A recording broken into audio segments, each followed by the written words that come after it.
RO podcast listeners, a little warning for you. This guy's fingerprints might be already all over your wrist, or they might be in your kitchen, or in an app in your smartphone, or on your bookshelf, because his fingerprints are in a lot of the products you might just use. So joining us today is Ben Foster, author, former chief product officer at Whoop, advisor at RO, inventor, husband, dad, great guy, and by far the smartest person recording this podcast right now. Ben, welcome to the RO podcast. Hey, it's so great to be here. Thanks for having me. Absolutely. Thank you.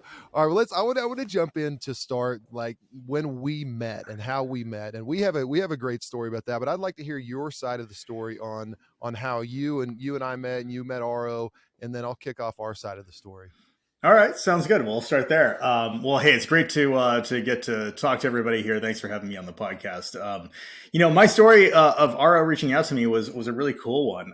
I had just finished up my time over at Whoop, where I was a chief product officer there. And one of the things that's always been consistent in my career is that I've focused on the same kind of problem over and over. And that problem is, how do you take all this data and all this sort of like insights and information and turn it into action so that it changes people's behavior in some way, so that you can kind of like, have a really positive influence on their lives. And so I had been doing that as an advisor for a whole bunch of different companies. And at the same time that I was trying to kick things back up into gear myself as an advisor working with tech companies, I just got this call out of the blue, from these guys over at RO. And I was like, wait, this is really fascinating, because they're working on something that is really changing things for the better. That's giving people more time in their lives, et cetera. So I was just really excited about the opportunity to work on that.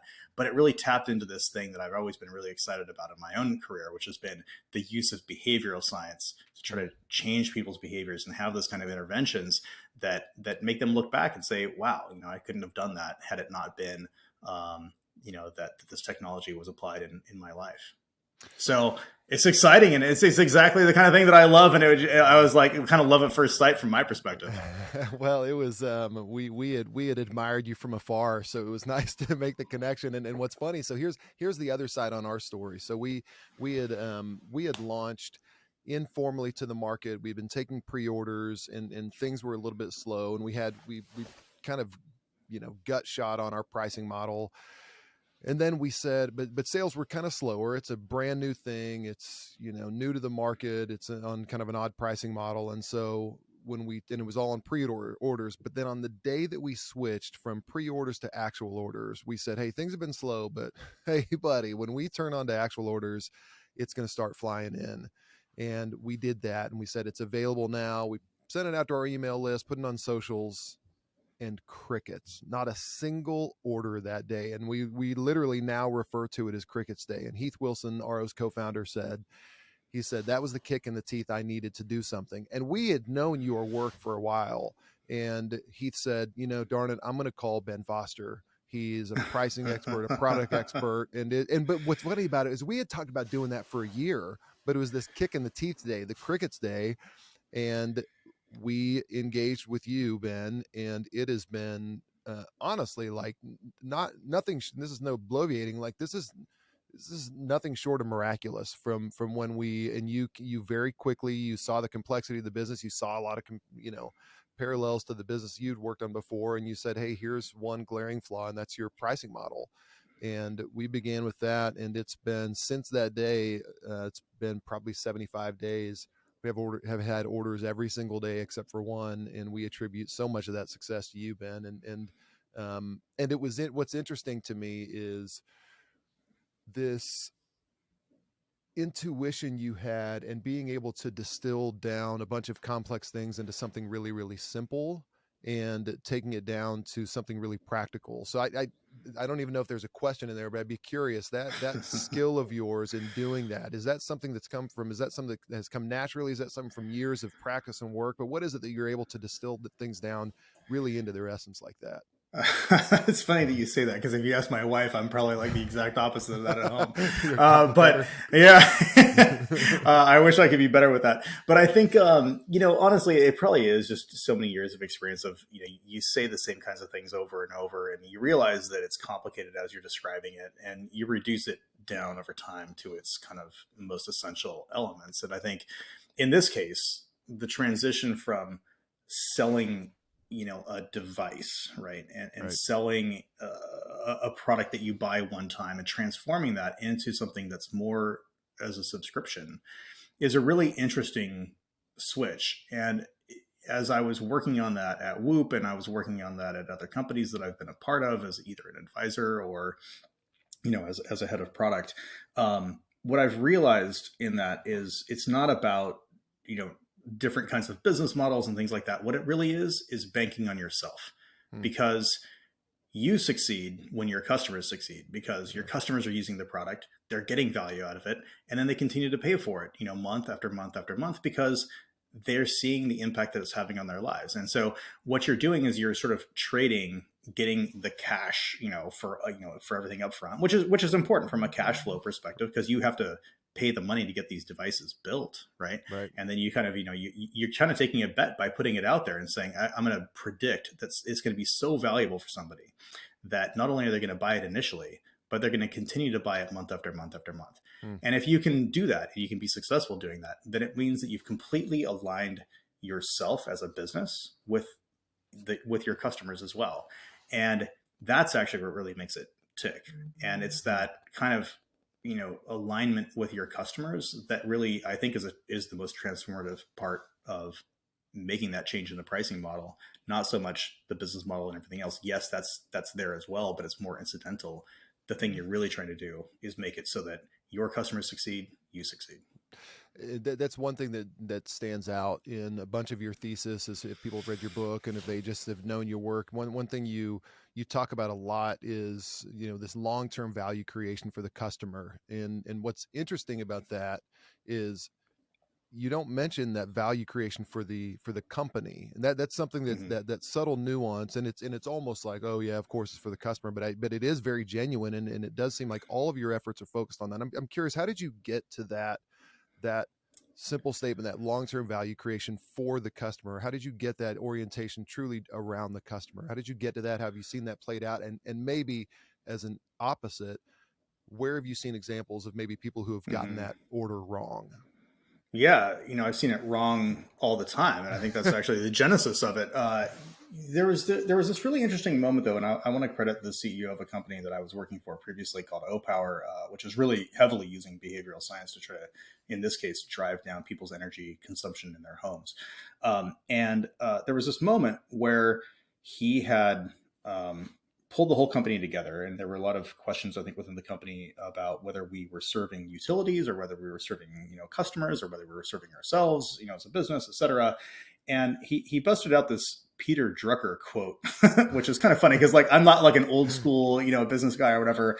And he busted out this quote though. He said, a lot of people think that the purpose of business is to make money, and that's not true. The purpose of business is to create a customer, and Hmm. it's actually the unfortunate reality that in a capitalist society that you have to make a profit in order to make it sustainable, because sometimes you could be generating a lot of value but you're not able to, because you're not able to do so profitably, sustainably, etc. Right? And so that's almost like the constraint that you're working within.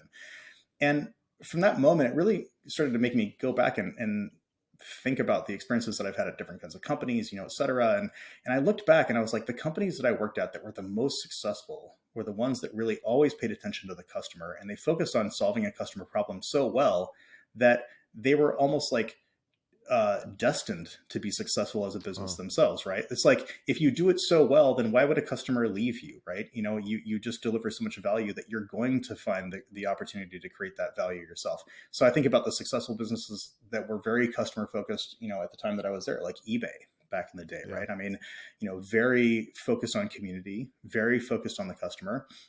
And obviously they were able to make it a really significant profit. But if instead they said, hey, how can we extract the most money from buyers and sellers, along the way, rather than how can we create this like really interesting kind of new Hmm. economy that's out there, and support sellers and support buyers who are trying to find the kinds of things that they want, and share those stories, then I think what happens is they erode the value that they're trying to deliver, and they end up kind of like unwinding their own business success Hmm. because they unwound the success, or at least they didn't focus on the success of their own customers, right? So I've just sort of seen this kind of thing play out time and time again. And where I think this really hits home, you see this a lot in B2B companies where they're selling to other businesses, because in a B2B sale, you're really trying to say, hey, look, the return on investment of you buying our software or whatever our product is going to be there, right? And a lot of companies focus on, well, what can we do to increase our prices? But you got to keep in mind that every time you increase your prices, or you make more money, you're effectively making the value of your product to that business less, right? So if you can create more value for the companies or the customers or whatever that you're trying to support, then you're creating more sort of like space for you to be able to extract your own value as a business back. And I think that so many companies try to focus on extracting more and more value for themselves out of the customer value that they've already created, Wow. rather than thinking instead on, how do I create more customer value than I have already created? And naturally out of that will become this potential for us to kind of like, get value and profitability and things like that ourselves. But it's just, that's where it always starts.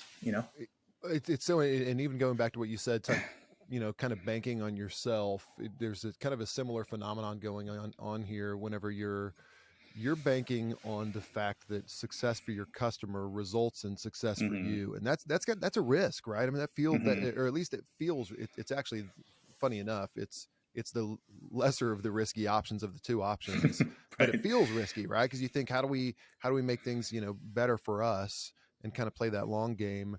Do you have any examples that come off the top of your head? You don't have to name names of people who have gotten it backwards. I know you've seen it a bunch, but I'm curious if any kind of poignant ones stick out.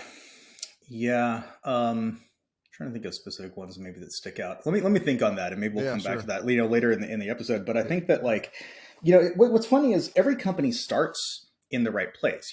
I don't know of any founders that came into this and said, you know what, I've been trying to make $1, and I think that the dollar is best found here. Like, therefore, we're going to go start a company there, and that's it. It's like, no, a lot of these, they are visionaries. They do really believe in the problem that they're trying to solve. They do believe in creating something new that's going to, either disrupt the market, or that's going to go create some new value for customers, or just do a better job than everybody else is doing, et cetera. Like, they see the opportunity from a customer lens. And I think what happens is, it's almost like over time, the business gets corrupted to some extent. And I don't mean that in like an intentional way or anything like that. I just mean, like, it's natural, right? You've got, your profit and loss, and you got your board meetings, and they're always asking, every time you make more money, it's like, how come you didn't make more money still? And so the fastest approach to increasing your profitability, often in the short term, is to do things that are beneficial for you. And I think that because of the frequency of board meetings and things like that, like every quarter, it's kind of like, you always want to keep showing results. So you take this short-sighted approach, and you say, well, what can I do to kind of like, improve the numbers over that time period? And you try to improve the numbers with the lowest risk that you can. And usually the easiest way to do that is to do things like, how do we make the join flow, faster? How do we make it so that it's harder for people? Like, maybe a good example is making it harder for people to cancel. Interesting. Like, come on, right? Like, if somebody wants to cancel, go solve the problem at its root cause. Like, the better way to solve that is to make a better product that people don't want to cancel, rather than making it harder for them to do it when they've already decided they wanted to cancel. Maybe that's a good example. And you see this across all kinds of companies, right? Where they hide the link and it's buried, or you got to go contact customer support. And I'm like, think of the amount of work that went into burying it and making it harder and giving you all these upsell opportunities and things like that, versus the work that they could have put in, which would have both benefited the customer and the business, which is to make it less likely that those customers want to cancel in the first place. Gosh, I love that. Yeah, just make it get to a point where they don't want to search for the link to cancel. Right. Yeah, exactly.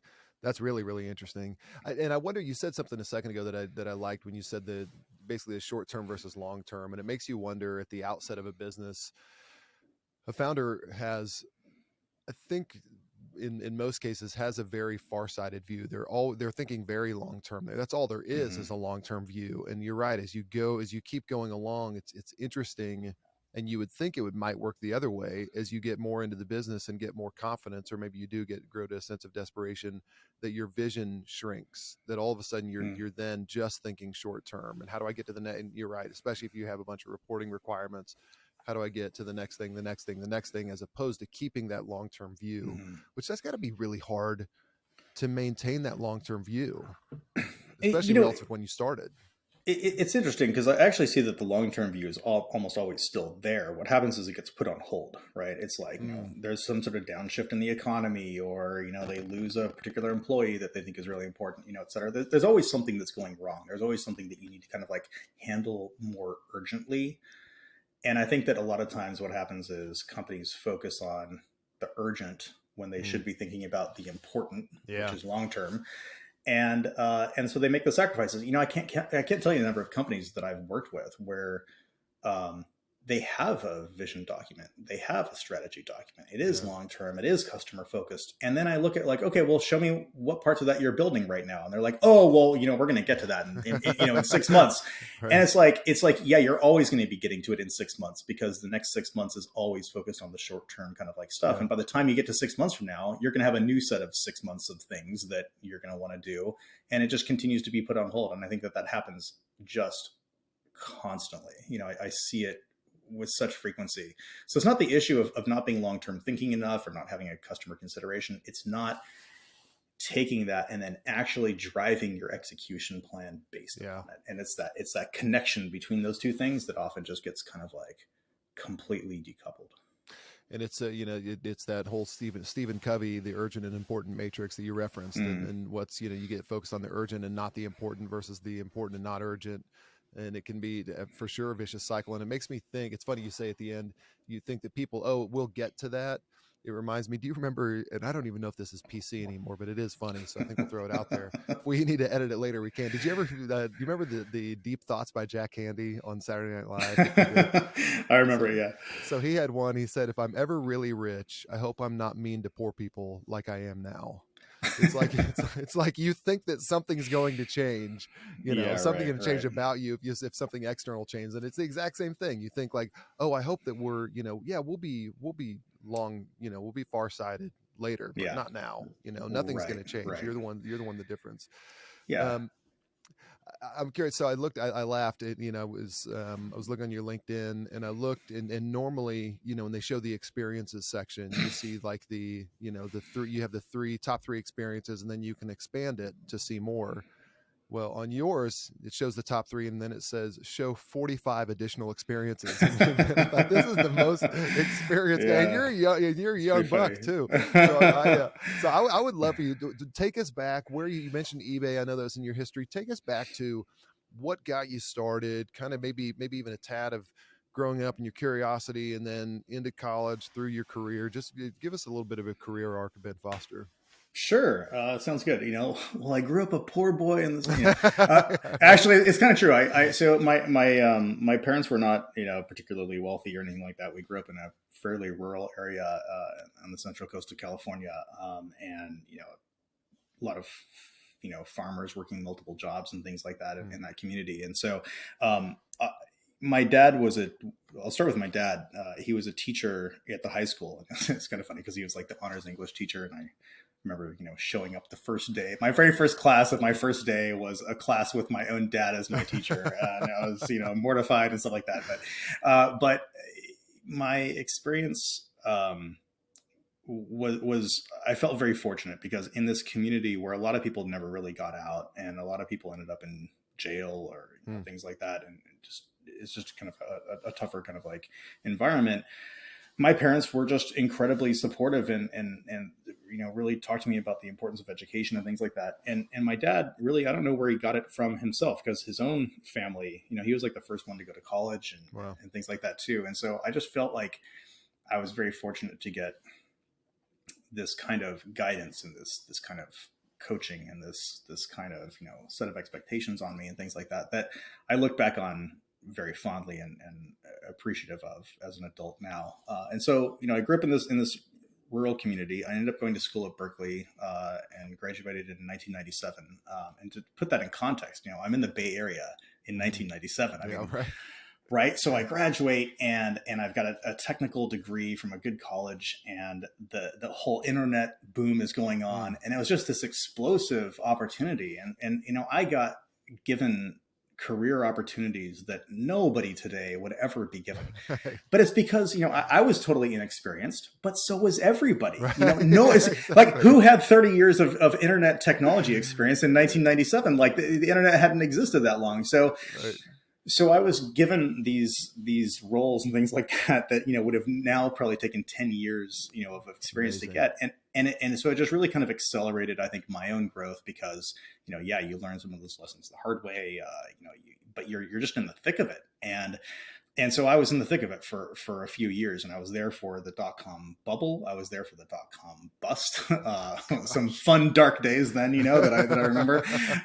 But it was just really fascinating. It was just real trial by fire, and so I think I really learned a lot there. I try to kind of take the things that I picked up, when I was at these companies like eBay and things like that, and kind of took that show on the road to working with a lot of startups, and really, trying to kind of figure out how to, when do you use this rule book that you've learned about how to do the job right, and when do you go beyond what the rule book tells you, and try to be more creative, and thinking about things in new ways. And so I really enjoyed that time during my career, and I think it helped me to kind of just rise through the ranks in product management to get into executive roles and things like that, which I, eventually did. But what's interesting about my career is I've also floated back and forth between doing these operational roles where you're responsible for a product team, inside of a company, et cetera, versus playing more of an advisory role like I do with Aro. And what I've really liked is actually going back and forth between the two. I think that the real world experience makes me that much stronger of an advisor. In fact, I think it's essential, if you're going to be an advisor, to actually have lived and breathed it yourself. But then the experience that I got from advising all these companies, and the reason you see 47 more or whatever it is, on the profile, is because I've done so many different advisory roles with so many different companies. And, Yeah. and what that's allowed me to do is to then do the pattern matching to see what yields success, what yields failure, what are the common traits of companies that make it big, what are the kinds of things that most companies struggle with, but if you can solve, really makes a huge difference in the earlier stages, and things like that. And so most people don't get that many data points, Right. where they get to learn from that. And so I feel like by learning so much, it's kind of like, the irony is, as an advisor, you're really supposed to teach. And I feel like I'm actually probably the one who learns the most through that work that I do.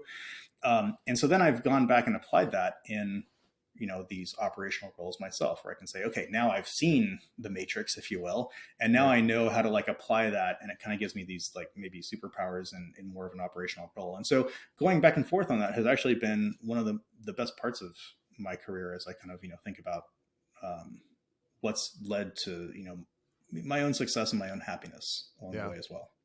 What would you say this curious thing about, gosh, thinking about Bay Area 97, the thick of things? I mean, you say, yeah, it's almost like what, in the land of the blind, the man with one eye is king. Like, just, Yeah, that's about right. So what would you think? Can you think back to some real formative, maybe cultures on the early side, or experiences? I just love to hear maybe any kind of war stories or fun stories about what was Mhm. that like in that time, because that was, I mean, again, it's the best of times, it's the worst of times, I know, depending on when it was, but I'd love to Yeah. hear just what was that experience like in living Oh, it was through that. crazy. It was crazy. So I worked at two companies back to back that were on opposite ends of the spectrum in business school case studies. So the first one was the nightmare failure case. So I joined a company called Webvan, which most people will not be Oh, familiar with. I've But I actually joined a heard of company called. Webvan. Okay, yeah. Yeah. So some people know it. I'll tell you the story. So it was basically online grocery, like Amazon Fresh, Yeah. before there was really even Amazon. Right. And so we were, basically doing grocery delivery to people's houses back when the internet was very new. And so, you know, really interesting kind of problems that we're trying to solve. Like, how do you create a browsing experience Hmm. online when people are accustomed to picking the fruit and holding it and smelling Right. it, and things like that. And so we tried to create a business around that, and it got huge funding. So the company was funded by hundreds of millions of dollars. Um, it had $1 billion valuation as a publicly held company at the time that I joined. Wow. And then 1 year later, actually less than 1 year, I think it's like 10 months later, I was one of like 5 employees Oh left in the my company, gosh. and there was zero money in the bank. Like when I joined, there was over 300 million, I think, in the bank, and we Oh burned my through. gosh. So imagine the burn rate of burning through that kind of capital in that amount of time. And it was just such a great lesson in, don't go try to do everything at massive scale early. Like, Mm. do it at a smaller scale early, learn along the way, figure out what kinds of things work. And so, there was a company that was making investments in, and I'm not exaggerating, like literally robotics to pick apples from a container. And it had, where, like, sure, if you're delivering orders with 100 million apples, like maybe that's more efficient. Right. But while you have like 10 apples you're trying to pick, why don't you just pay somebody to pick the 10 apples? It's not that hard.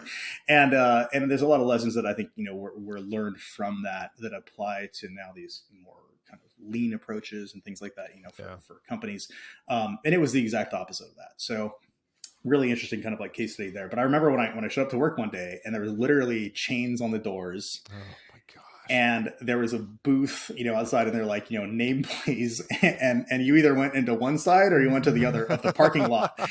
And one group of people, they said, today's your last day, here's your check. And then for other people, they're like, you have 2 weeks. For these people, you have 6 weeks, whatever. And yeah, it was just Oh an my incredible gosh. experience, and so, gosh, the traffic in the Bay Area was so bad during the .com Hmm. bubble boom, because everybody was employed and everybody had these high paying jobs, and things like, it was just nuts. And then suddenly it was just like a ghost town. You drive on Wow. the freeway and there was no traffic anywhere, and it was crazy. And so, funny situation. So there was somebody who I worked very closely with, who had gotten an offer from eBay, but they wanted to do a reference check. And so she put me down as the person to contact. And, at the end of the call, I was like, oh yeah, she's great. You should definitely hire her, et cetera. Said, is there anything we can help you with? And I said, well, I just got told that I was going to be leaving as well. Like, do you have any jobs?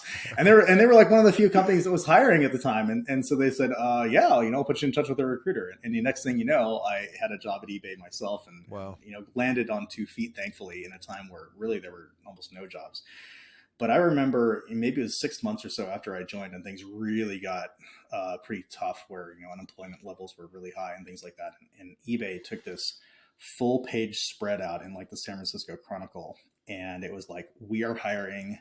Everyone's Wow. going to be guaranteed an interview. And so it was like, show up on this like day or whatever, and we're going to have everybody lined up. Everyone's going to have a minimum 15-minute interview. And that day, I went to work, and the traffic on the freeway was backed up like 3 miles. Like, I'm crazy, like 3 miles to get off the exit, to get into like, the parking lot. And people were just like parking. They were just like, I'm just going to park my car in the middle of the parking lot, like in the middle of the aisle, and block other cars in, because like they so desperate to show up on time for this like, interview they're supposed to have. And it was like, it was just, I had my desk looked out the window where everybody was walking That's in, and it was amazing. like thousands of people in the parking lot, like as a zoo. It was just totally nuts. So it was a really tough time for a lot of people, et cetera. But obviously things kind of got back on their feet, and you Right. got that kind of web, the second iteration of products and things like that, where this is where the Googles and the Amazons and the eBays and things like that emerged. And I was very fortunate to work for a person who's I think now very widely regarded as one of the major thought leaders in product management, who was my boss at the time. And so I really feel like I got to learn a Hmm. lot of the stuff that was kind of like the best of the best practices in product management, which was this nascent sort of unformed career at the time. People were like, I think my parents never really quite understand exactly what I do, even to this day, let alone especially back then. And so yeah, I feel like I got to kind of like learn from the best, and then riff on some of those ideas and apply some of those myself as well. And it's been great. you know It's it's kind of, I imagined like an American Idol audition going in for eBay interviews. oh, In it those was totally days, like it's the that. open Yeah. audition. It's hilarious. Um, Yeah. Like, what's the set of interview questions you ask to decide whether somebody's like yeah, worthy in 15 minutes? I Just mean, like, do you show up and you have a pulse? Like, I don't know. yes. Would you? Yeah, yeah, exactly. The old like, would you call yourself a team player? Like those don't really those don't really work. When you're trying to weed out of Yeah, right. thousands. That's hilarious. So you wrote a book. What year was it that you wrote "Build What Matters"? You and your That was co. in 2020. So 2020, you wrote "Build What Matters." I'm always fascinated by people who write books, and I'm curious if this is your experience, but you've written something that's from your experience, it's from your head, it's from your heart, it's a little bit of everything, and then you just, hey world, here you go. Here's all my vulnerability. Here's everything I've learned, and especially at 2020, you're welcome to call me an idiot and say I know and have no idea what I'm, what I'm talking about, or you have the opportunity to say this is brilliant, this is great. I'm curious, before we get into the content of the book, I'm curious about the process of writing that book Mm-hmm. and what that was like, releasing it and putting your learnings out there and your expertise out there. What was that whole process like? Where did it spur that, hey, I have a lot of experiences that you've built off, that it would be good for me to write a book? I'd love to hear a little bit about that process, and maybe even the intentionality. This is all about intentionality, the intentionality around the discipline to write a book. Yeah. You know, what was happening at the time was I was doing a lot of advisory work, and I had built an advisory practice, and I had somebody who was a partner who had joined me in that, et cetera. And we both had a lot of experiences just working with a lot of companies. And like I said, you do that pattern matching. You figure out what's working well, what's not working well. You figure out a lot of the root causes of, I think, where companies are running into problems. And that's really where the book starts, not to get too deep into the content, but the kind of, chapter one is like, here's all the ways in which things just we see go wrong.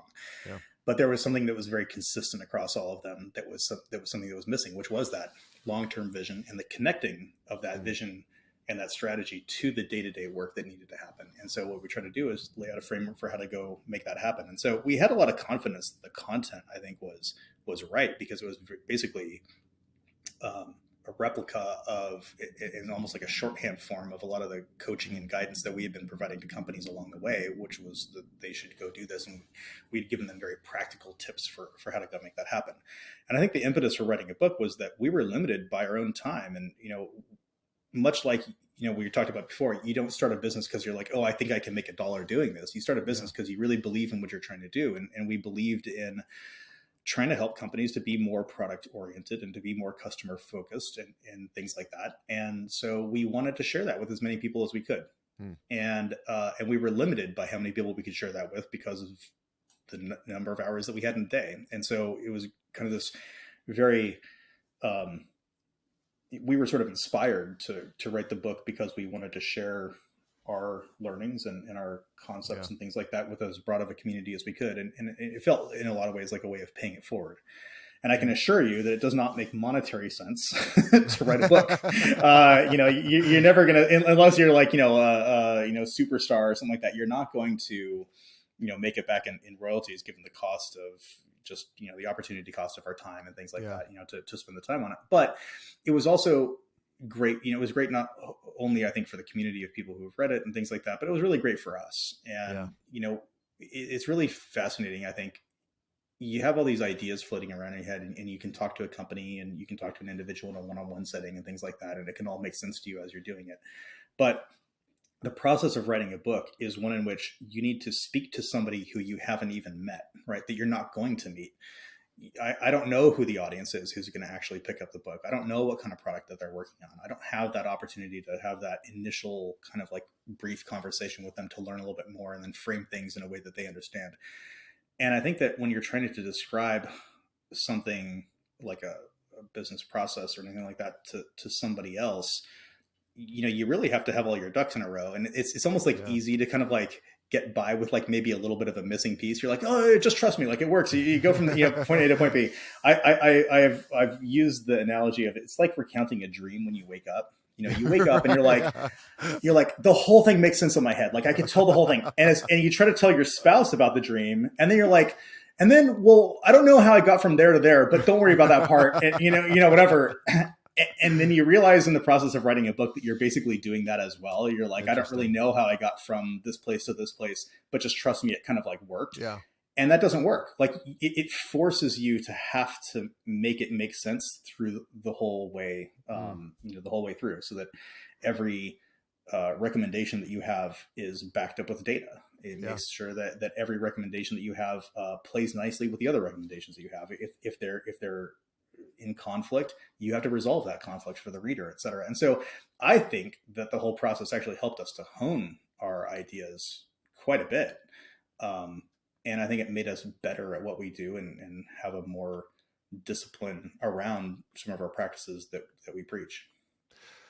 I believe that. And I think I like the idea of, I hadn't ever considered this thought of when you're speaking to an audience you don't know, where it has to be, say it has to be more general, but it also has to be more universal. The truths that you're saying to Yep. them have to be more universal. And so what I like about that, I remember when I would go, I've gone to, over the years, as many people have gone to counseling. And one thing I loved, whenever I would talk to my counselor, I would describe something and they would give a term to it. And in my mind, I said, okay, that means that other people have gone through Mm-hmm. this and other people have gotten through this. And in doing that, that's a really comforting thing. And so, in a similar way, you're talking about, no, these are principles that you can cling to, and it applies all across Right. the board. And one thing that it's interesting as we work together is we'll come with what we believe are complex problems to you on our calls, and you're able to apply principles. Hey, here's the principle you're dealing with here, and then you tailor it Mm-hmm. specifically. But it always begins with something that, and it's very clear that it's not just like an on the fly thing. No, this is a lot of this is years and years of experience talking, 25 years of experience talking, that's informing this feedback you're giving us, and it's really really valuable. And I gotta think, to your point, that distilling that down into a book had to be immensely helpful in how you distill that information and disseminate it to your clients. Yeah, yeah, I think that's right. Maybe the way to think about it is thoughts are predicated on language, right? When you think in your own head, you don't just think thoughts, you think of them with words attached to them, right? And Yeah. so the better your language becomes, the better your diction, et cetera, Mm. then the more advanced your thoughts can be. And I feel like similarly, you put everything down in a book, you kind of define these principles, and et cetera. And then those principles become like now concepts and words that you can sort of build on top of after the fact. Huh. And I feel like that was just really helpful for me and Rajesh as well when we wrote that book. And yeah, it was a really interesting process. There is one thing I'll add to that as well about the process and the challenge, I think, of writing a book is because you needed to speak to everyone who's going to potentially pick it up. Obviously, you still define your target market. I'm not going to, I'm not Yeah. writing it for literally everybody. I'm writing it for people who are involved in product or people who are founders of companies, et cetera.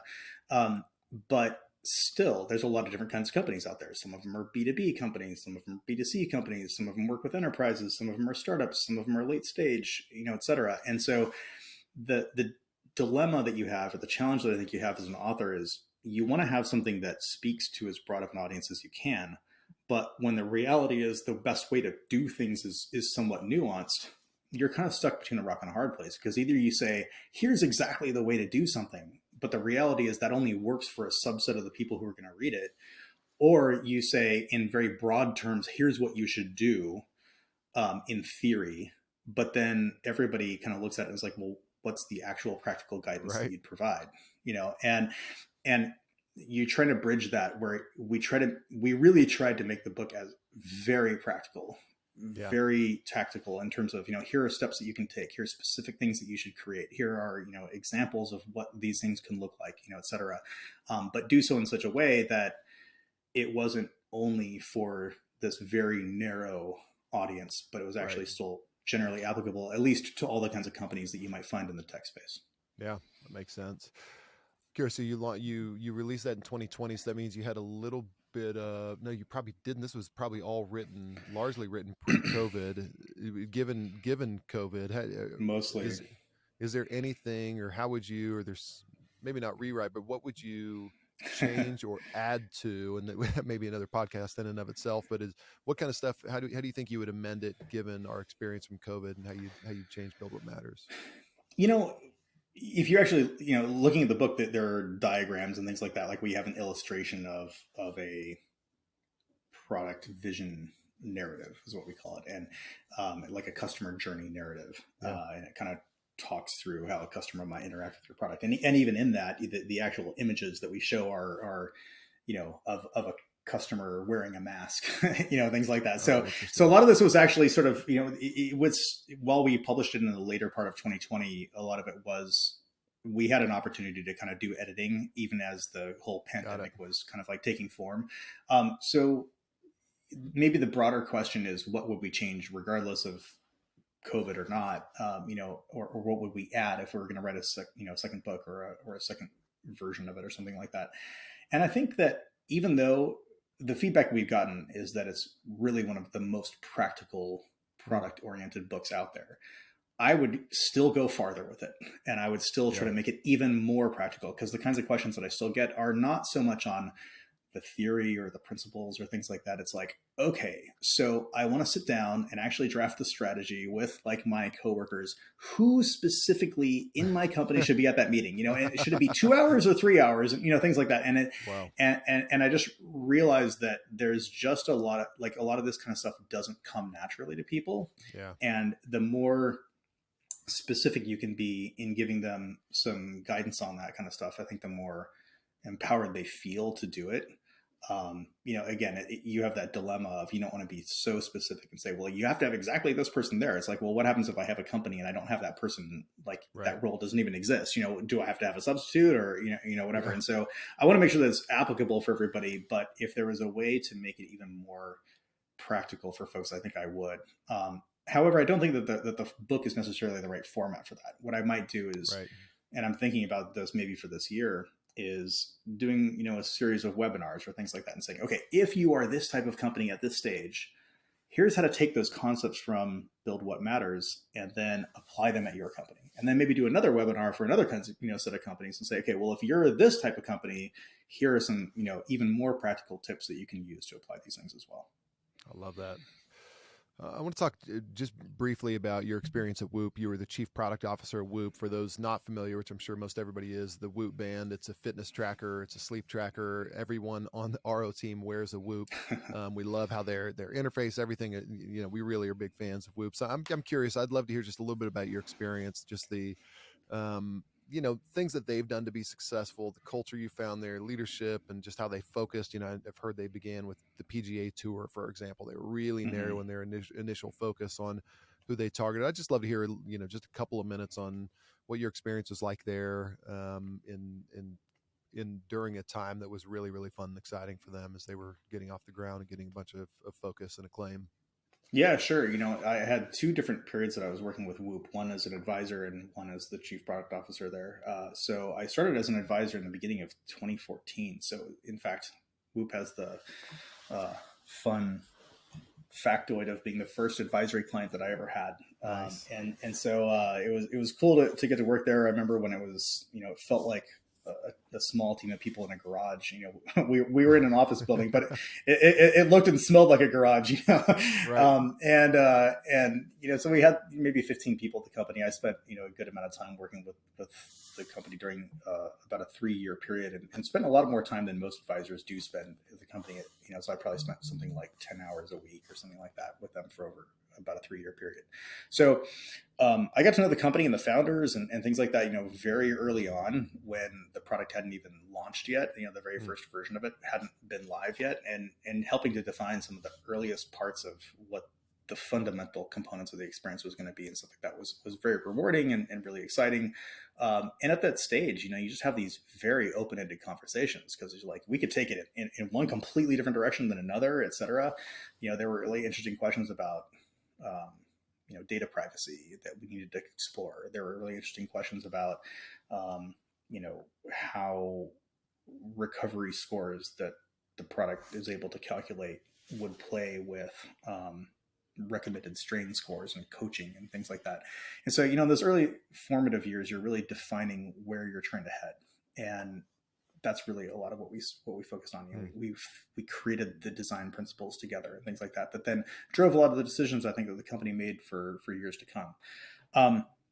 One of the things that I ended up going back into full-time roles and things like that, and ended up not continuing with Whoop as an advisory, as like an advisor, but in large part, the major things that they needed to solve were more market oriented.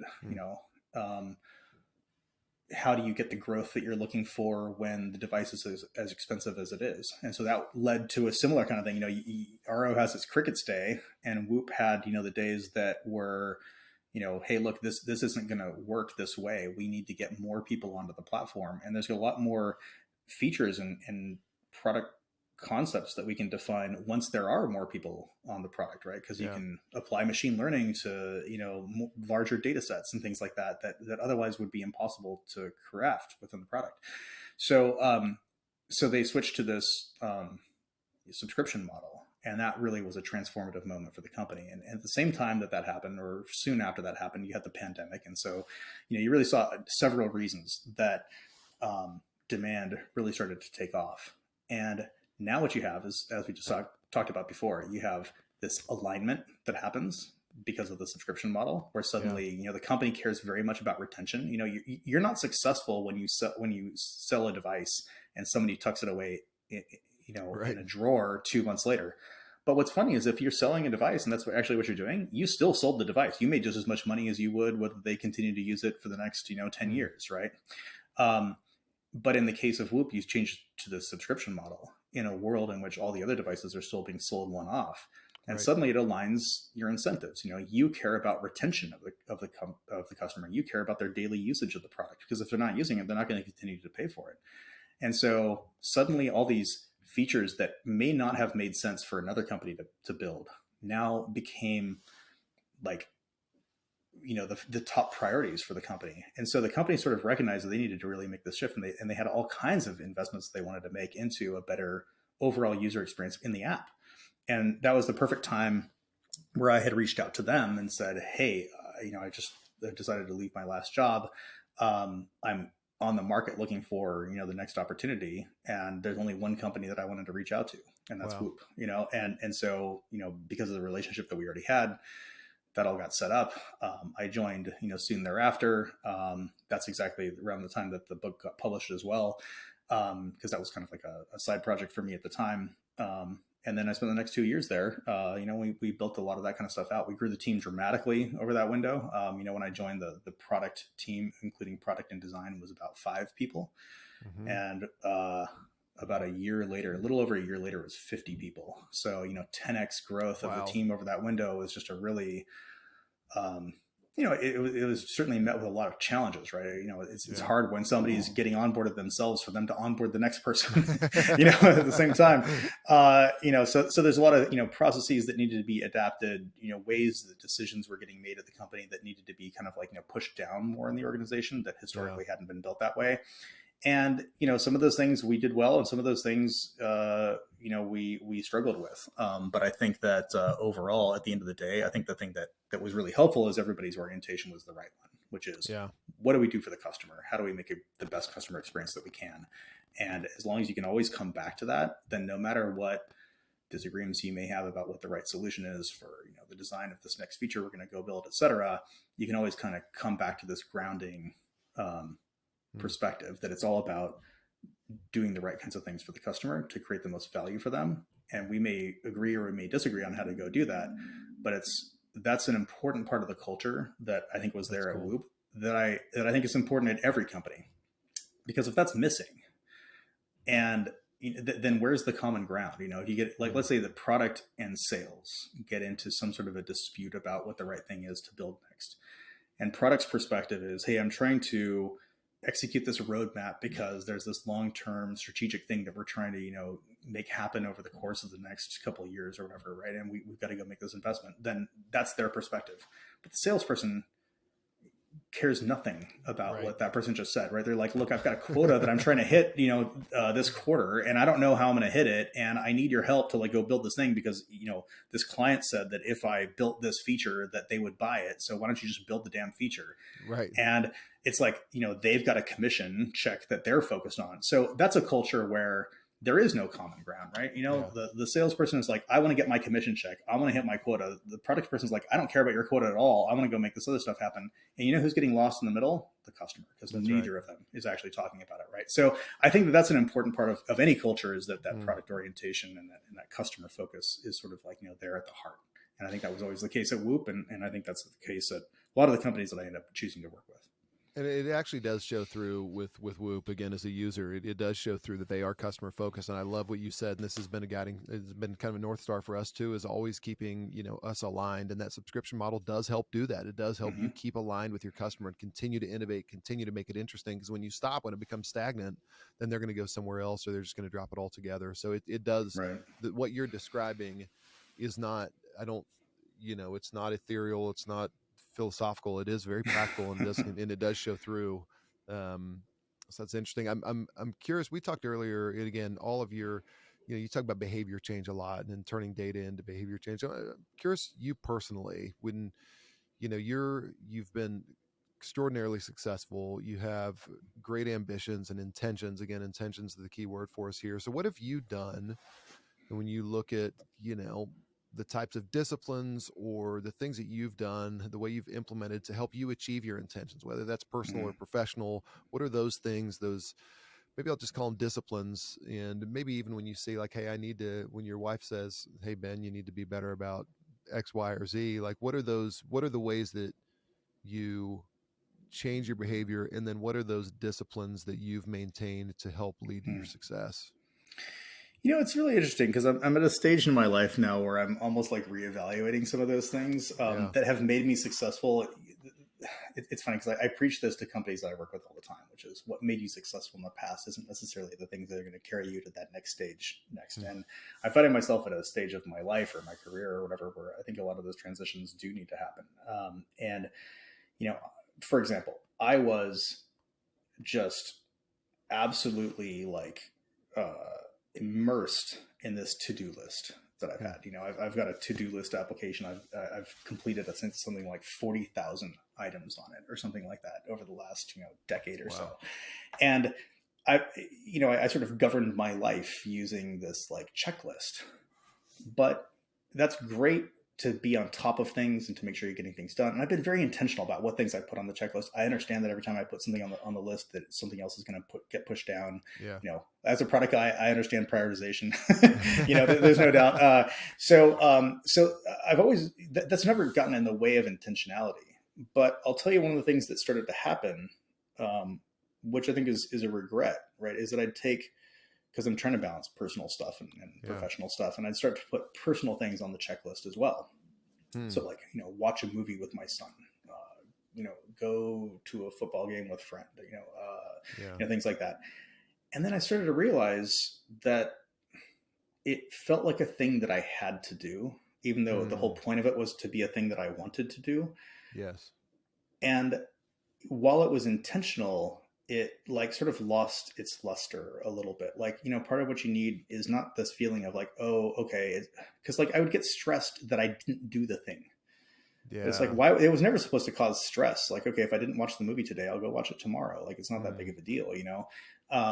But I would get stressed about not having completed it, or I would get, feel this sense of that the point of doing it was to check it off the list, and it wasn't like I'm not a better person or a different person because I watched a movie. Yeah. Like the point was the watching of it, not the completing of the watching of it. You know what I mean? And there's a Hmm. very That's big difference interesting. between those two things. Like, are you engaged in the thing that you're engaged in because the point is the doing of it? Like, I mean, I even had like my other kid was very into Legos, and I'd have things like, let's go work on a Lego thing together. And it's like Yeah. the classic example. Like Yeah. the worst part of doing Legos is when you finish.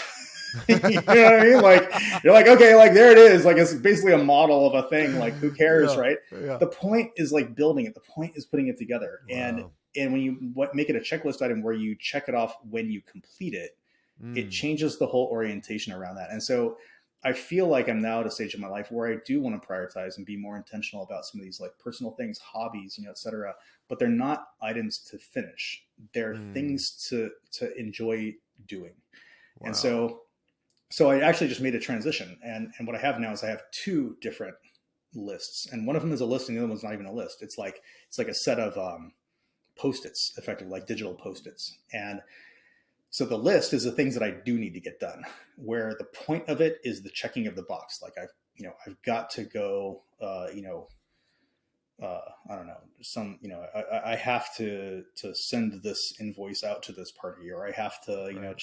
get through my inbox, or, whatever, things like that. And then I have a whole different set of things, and I don't, they don't share the same space anymore. And Mm. and the other list is things that I want to do, or things that I think would be fun to do if I could. And so it's more like, it's like, how sometimes you open the fridge and you're like, I'm kind of hungry, I'm not really sure what I'm hungry for, and you just kind of like Yeah. scan the fridge. Right. It's like that, but for like hobby things, or for things that where the point is the doing of it. Mm. Learn XYZ, or be entertained by this movie, etc. And what I did is I changed all the terminology, because I think the words and this stuff matters. So the checklist, the to-do list of my life it always starts with a verb. Complete this Mm. thing, do this thing, finish this thing, whatever it is, right? And then the other ones all don't have verbs, because Mm. it's not about completing it. It's like, here's a list of movies that I'd like to watch, and I can add it. If somebody recommends something to me, I add it to my list, and then it's like, okay, cool. Like if I want to pluck something off, I can. That's fine. But it's like, it's all like actions over here, and it's all like things that are over there. Vacation in this Mm. place. Read, here's a book that you should check out. Stuff Yeah. like that. And I think that separation has really helped me to not only be intentional within each of these zones of my life, but to be intentional about the splitting of my I time like that. between these two zones of my life. And I think that's just been very, very rewarding, and mentally healthy. And I wonder, it makes me think that if I could make that subtle transition that actually makes a really big impact on my life, what are the Yeah. other subtle transitions that are out there that I could make? I think, a good example is actually the use of RO, is like, one of the things that I should do is take time away from the screen. Yeah. And there's some inherent value in doing that. And so, that's not a thing to check the box on, though, right? It's not like, okay, good. Like I spent my 2 hours with my phone, Yeah. in the box. The point was not about checking the box. The point Mm. was about what you did in the moment while Yeah. your phone was there. And so that's what I'm trying to, think about, is to be very intentional with the reasons that I'm doing the things that I'm Yeah. doing, and have the right interpretation of it. And then allow make sure that because I love this, and it's on my to-do list, weekly to-do list is find time to spend individual time with my kids. Mm-hmm. And I've had that little discomfort with it. I was like, is that really what I, and so it's almost as if in putting it on that list of things I would love to do, it's almost like because it's something you love to do, it will naturally happen, as opposed to scheduling it, which is hard. I think the risk Mm-hmm. in that, I'm trying to think through this in practical application for my life. It feels like the risk in that is, am I actually going to get it done? Back to the Mm-hmm. urgent and important Stephen Covey matrix, right? Is Mm-hmm. something urgent is going to get something urgent, i.e., work, is going to get in the way of something important, i.e., time with my kids. But if I know that that's something I love, is it almost like you're relying on knowing that that's valuable to you, that it will boil up to the top and it'll become the thing Mm-hmm. that you do. Is that, I don't know if I'm asking that quite well. I'm I, just maybe I the totally get what you're saying. yeah. The I question totally get what you're simply is saying. like, how the heck do you make sure those important things happen? Right. Well, it's like, why would you go to that other list, right? Like, Yeah, right. if your to-do list, basically what happens is, if your to-do list of the things you have to get done, or whatever, that are the things that you just kind of have to complete, if that's too long, it's gonna Yeah. encroach on the other things, and you don't want it to. And what's funny to me is, time is this commodity that we all have in short supply. Like, and there's no way to earn more. Like, you're going Yeah. to get the time in this earth that you're going to get, and you're going to get the time in the day that you're going to get, and that's going to be it. And there is no way to buy more, in a lot of Mm. ways, right? Like, maybe on the periphery you can get a little bit, but like, Yeah. that's about it, right? And so what's fascinating to me is, think about all the things you do in your personal life, in business, where it comes to money, which isn't actually finite, and you have all these budgets, right? It's like, you Yeah. budget for this, you allocate money to this, you allocate money to that. You say, here's what my entertainment budget is, here's what my travel budget is, here's what my head count budget is, whatever, for this calendar year, etc. And then you force yourself to operate within those bounds, and those bounds can be helpful for you to make, like, the hard trade-offs and things like that you need.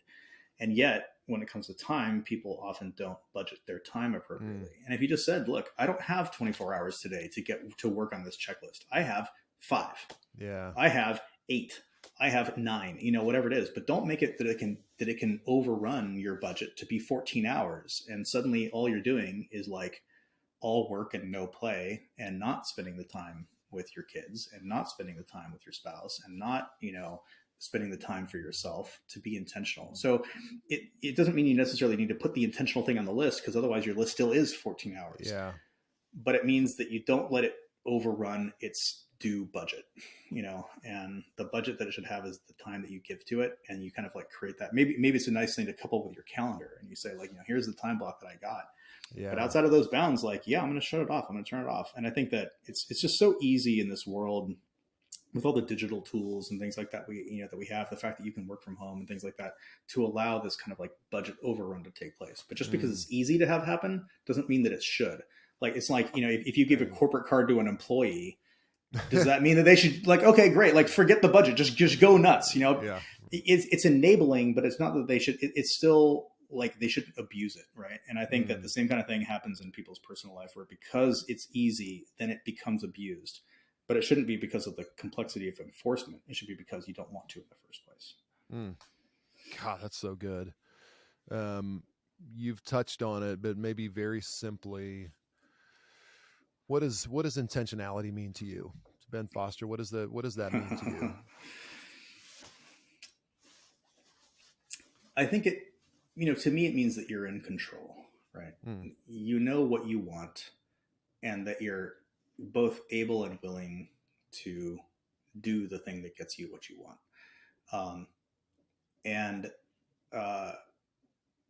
Some people struggle with intentionality because they have no plan. They don't even know what they want in the first place. So they just do the things that are in front of them. And maybe that's okay. That can be fine, depending on what you're looking for. But if you have a particular goal in mind, and you have something, whether that's short term, like I want to spend the next 1 hour playing with my kid, or whether that's, long term, like I want to get to a certain place in my career in the next 5 years, whatever that is. I think that it's that you understand what success will be. You're understanding what the complications and the barriers will be, that you're very aware of what the plan is to go make that happen, and that you're then sort of disciplined about actually going and doing it, right? Yeah.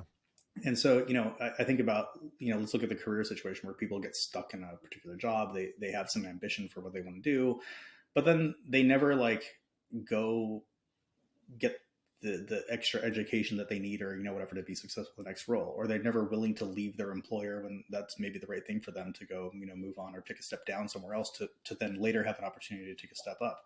Yeah. And they're not willing to do what it takes to go make that happen. And so they might have an intent to do something, but it's not like a real legitimate intent. And the same kind of thing happens on the exact opposite end of the spectrum, and I was guilty of this for definitely parts of my life that I regret. And I try to be much better about it now, which is, sit down and watch a football game with my son or something like that. And, there I am with my phone, and I'm like checking my email, and I'm playing a little game, and I'm, whatever. And like, I just want to like watch the game. And then if you put the phone down, suddenly now you're talking about the game. Was that a good call? Was that not? Was this smart move? What do you think about this player? And like, suddenly it becomes this engaging experience that it was always intended to be, rather than, again, this checkbox to be checked. Man, I hear stuff like that. It just makes me want to go take my kids out of school and hug them. It's just because it does. It is far too important. And you're exactly right. Yeah, that's challenging. That is beautiful. And the thing I love about it too is it's woven in with such practicality, and you see how your brain works. And it's not just some romanticized idea, but it's mixed in with the practical. So I love that. Ben, how can people? By the way, I could do this for another hour or two. This is awesome. How can people learn more about you, more about the Prodify group, more about Build What Matters, just anything? I'm sure people after hearing this will learn a lot more about you. So. Let's hear where they can hear more about Yeah, you. sure. Thanks. So obviously find me on LinkedIn. My handle is just Ben Foster. Super easy. I'm the guy who you have to hit C45 more on. Make sure you got the right guy. And then, so there's, LinkedIn, and then you can always email me at ben@prodify.group. And if you go to prodify.group, the website, you'll see more information about the ways in which we work. Sometimes I do direct advisory work myself. ROs, hopefully I'll consider you lucky that you get to work with me. Sometimes I really enjoy working with a team and things like that. Sometimes I'm the right person to work with a company, and sometimes it's actually a part of our boutique firm where somebody else has the most relevant experience that's actually most appropriate for them because they've worked in a very similar kind of setup or a very similar stage, or they've faced very common struggles and things like that. And so we always try to make sure that we learn a little bit about the companies that we connect with, and then we kind of find really the perfect kind of answer that works for them. And if that's not through us, then we'll recommend them to somebody else. And if it is through us, then we usually can create something that's a really good kind of match, so that we can take some of these concepts that we talked about, today, especially as it applies to the business side of things, and figure out how to infuse those into the business. Because, to me, the holy grail is you're a founder of a company, and you can go around to any engineer who's working on something. You can say tell me what you're working on right now. And they can explain it to you. And you can say, well, why are you working on that? And they can say, well, because we're, because it's part of this goal that we have. And, well, why is that one of the goals that you have? Oh, because, this is an important, design principle that we're trying to adhere to, et cetera. And, well, why is that? Oh, because, and if that engineer that you're talking to could themselves understand, not that the founder can understand, but the people who are on the ground are actually doing the work, can actually understand why they're doing the things that they're doing and how it all fits together.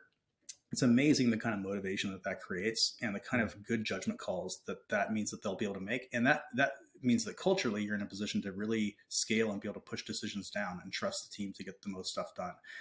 What I really try to work on is helping companies to kind of realize that holy grail kind of moment. And I feel there's some good strategies for how to go make that happen in the tech world that are not necessarily obvious, but always happy to talk with people about what the philosophy is around that and some practical tips for how to go make that happen. Yeah. Well, we could not be more complimentary of you and of Prodify, and that's PRODIFY.group, right? Prodify.group. So we're huge Ben Foster fans. Ben, thank you. This is extraordinarily valuable for myself, for our listeners. So thank you so much. I really appreciate you joining the OPower podcast. Loved it, Joey. It's great to talk to you. Thanks, Greg.